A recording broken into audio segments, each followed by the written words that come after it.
Alabama's WVUA News at 10. Good evening, I'm Tamika Alexander. Thanks for joining us. We begin tonight with exciting news on how the University of Alabama and the city of Tuscaloosa plan on celebrating the Tide's historic 15th national championship. This morning in a press conference, Alabama head coach Nick Saban made the statement, a parade is set for Saturday, January 19th. Now that is 1 week from tomorrow. This will be the first national championship parade since Saban took over as head coach. The other two national championships were honored with a ceremony at Bryant-Denny Stadium. Coach Saban says this is a special way to honor the team's achievement.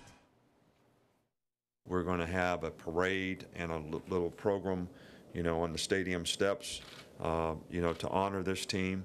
There'll be more details forthcoming. This is a pretty quick turnaround to do something like this, but, our fans have always been great about coming out and showing their appreciation for the hard work that these young men have and sacrifices that they've made throughout their careers here to develop to play at the standard that they've had to play at to have the opportunity to be in a championship game and to win a national championship. So, that's going to happen for us next Saturday. The details are still coming in, but here is the latest information from the University of Alabama. Again, the parade is next Saturday, January 19th. It will start at 1:30 at the corner of University Boulevard and 2nd Avenue. The parade will end at the Walk of Champions, and then a ceremony will be held at the steps of the North End Zone. The master of ceremony will be Eli Gold. Alabama head coach Nick Saban is no stranger to advertising campaigns. In the last year, he has done a series of Ford commercials, and as his football career continues to gain national attention, and now more companies are recruiting Saban to help them win over more customers. WVUA's Molly Mitchell looks into how one company is hoping to cash in on Saban's success, one diet drink at a time. Well, Coke is the #1 selling soft drink in the world. Alabama's the #1 college football game, so it's a natural pair. Coke Zero has launched a commercial that features Nick Saban. The ad, voiced by Terry Saban, tells viewers all the things the coach has accomplished that were first deemed impossible. It's kind of the underdog story that everybody likes to hear, and then it turns out to work out. And underdog stories don't always turn out good, but it's something that you do see every now and then. It's something that we've come to know and love around here, with Coach Saban being such a winner and everything. This Coke Zero commercial is not the first time Coca-Cola and Alabama football have joined forces to open bottles. They sponsor the Coach Bryant show. Still Coach Saban show today is sponsored by Coke. Here's one of the ads from Coach Bryant's days. It said, Golden Flake and Coke, great pair, says the bear. So it was a great shot, and he would open up his show, open up a Coke bottle, drink a swig of Coke, and that's how they started the show. Being first 2 years in a row, especially when it's my first 2 years here, was like, I'm a part of this. It's just really exciting. Nick Saban and Coke Zero, an explosive combination. Reporting in Tuscaloosa, Molly Mitchell, WVUA News. Coke Zero uploaded the commercial onto YouTube 3 days ago, and the ad has already received over 17,000 views. Well, President Barack Obama is congratulating the University of Alabama and head coach Nick Saban on another BCS championship, joking that he and the Crimson Tide are beginning to make this a habit. Now, this is video from the team at the White House last year. Obama called Coach Saban yesterday afternoon and noted that it was the third time that he has made this congratulatory call to the coach. The White House says Obama commended Saban on the incredible organization he has built and says he looks forward to congratulating the team in person at the White House. Well, hundreds of Crimson Tide fans now have a snapshot they will remember for the rest of their lives. Earlier this evening, Bama fans from all over the country flocked to Walmart on Skyland Boulevard in Tuscaloosa to get a glimpse of the Crystal Trophy. WVUA's Travis Leader explains why so many Tide fans made the trip. The Alabama Crimson Tide, for the third time in 4 years, are national champions, and that means fans are going to get another chance to see the Crystal Trophy.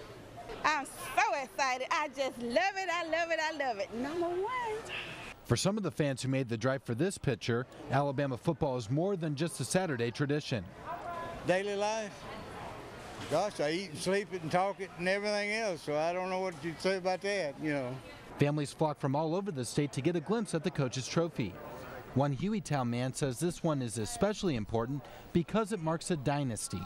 Well, it's kind of special. It's three of the last four for the university, and we're just real proud of the team and the school and the coach, and I just wanted to see it this time. And the Montgomery mom told her kids it was okay to play hooky for this special occasion. We were watching the championship game the other night, and my son asked me to promise that this year, if we won the championship, I would bring them to see the trophy. So we checked them out at noon today and brought them up here to see the coach's trophy. And while most of these fans came from in-state, one fan came all the way from Maryland just to leave with a special souvenir from his original hometown of Tuscaloosa.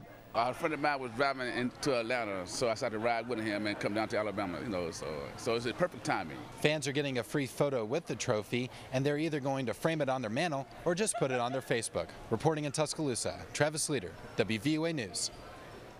Some fans say this is their first opportunity to take a picture with the coach's trophy, but others say they now have a picture with all 3 Crystal footballs won during the Nick Saban era. Well, cleanup crews were hard at work today cleaning up after last night's rare wind event.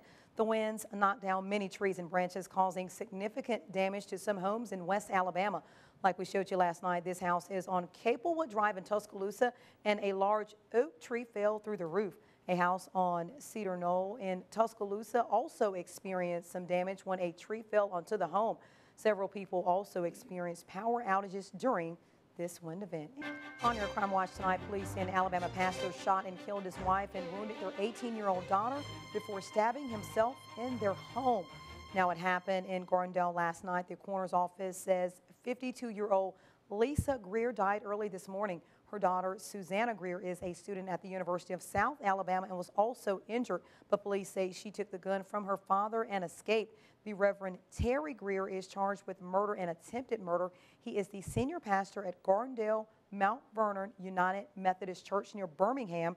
He remains hospitalized with self-inflicted knife wounds. Meanwhile, here in Tuscaloosa, police are searching for a burglary suspect. Tuscaloosa police criminal investigators are looking for 20-year-old Montrell LaRon Fierce. Now, after a burglary that happened on University Circle in November, officers were told that the suspect gained interest into the residence and took a laptop and an iPhone 4. Multiple people were inside the residence asleep when the burglary happened. Now, Fierce is wanted for 1 count of burglary in the 2nd degree. And if you know this suspect's location, you're encouraged to call Tuscaloosa County Crime Stoppers at the number there on your screen, 205-752-STOP, or text TUSC and the suspect's information to crimes. If your information leads to an arrest, you will receive a cash reward. Well, the spread of the flu across the United States has appeared to slow down, but experts here in Alabama aren't celebrating yet because the virus is still packing a punch. According to the CDC, flu activity seems to be elevated in 24 states. At last check, the recent outbreak has claimed the lives of 20 children. Health officials say there are dozens of flu-related deaths among adults as well. Alabama's top health official says it's not too late to get a flu shot. It's certainly not as high as it was during our pandemic level, but we certainly do have plenty of circulating influenza. It tends to be influenza A, and importantly for everybody, it is a virus that is covered in the vaccine, and there is plenty of vaccine.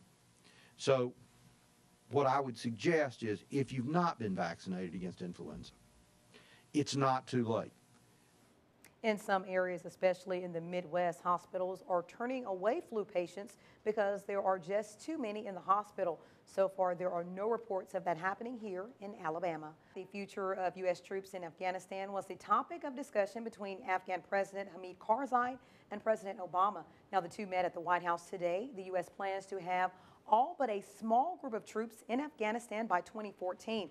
President Obama calls the progress made by the Afghans a milestone, but says starting this spring, American troops will have a different mission to train, advise, and assist Afghan forces. I saw each other during the NATO summit in my hometown of Chicago, a city that reflects the friendship between our peoples, including many Afghan Americans, as well as the Karzai family. So, Mr. President, welcome.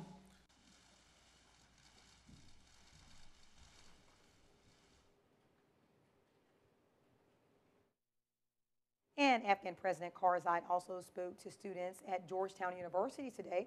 The White House is still considering how many troops to station in Afghanistan after 2014. The group could be as small as 2,500, but there's also talk of a complete pullout. Well, just 1 month after the tragedy in Newtown, Connecticut, people in the community were organizing for change. The grassroots initiative, formerly known as Newtown United, will become a nonprofit called Sandy Hook Promise. They plan to hold a news conference to announce their official launch on Monday. The organization says it's committed to preventing events like the shooting at Sandy Hook Elementary that killed 26 people. They also say they will support solutions to violence that will keep communities safe.